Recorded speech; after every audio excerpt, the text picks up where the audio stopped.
Hello and welcome to Module 13, Learning Objective 1, Supply and Demand for Loanable Funds and for Foreign Currency Exchange. Got about 6 slides, so let's go ahead and get to it. So what we're going to do is look at this open economy and determine how we get the real interest rate and the real exchange rate. Then later learning objectives, we're going to look at the markets for loanable funds and how they're connected through the net capital outflow.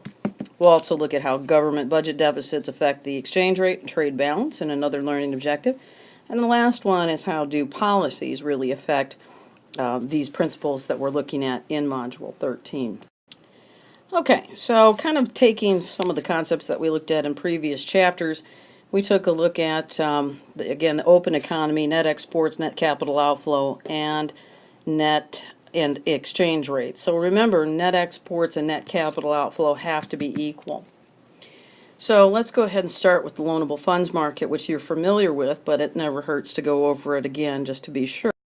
So remember, some time ago we said that savings must equal investment. And remember, savings was national savings, which was made up of public and private savings.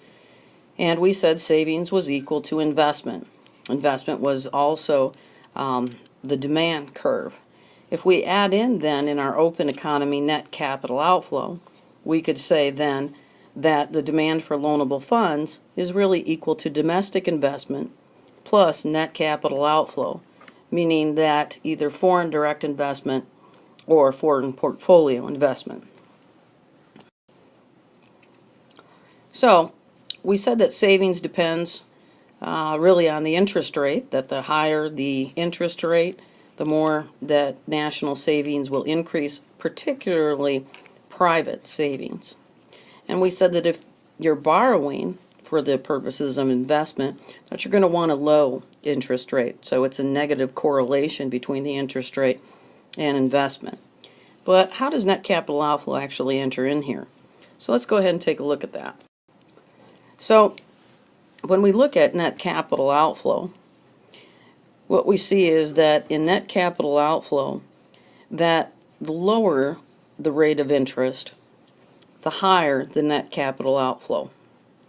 And this would kind of make sense because as interest rates decrease, domestic, meaning U.S. savings are less attractive to foreign assets.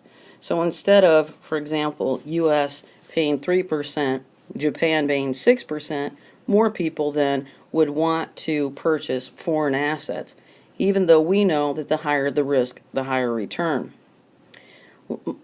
Again, foreign investors would flock to foreign markets for that 6% as opposed to investing in the U.S. at 3%. So we can say that there's a negative correlation between the real interest rate and domestic assets. Okay, I'll see you back for learning objective 2. Thanks.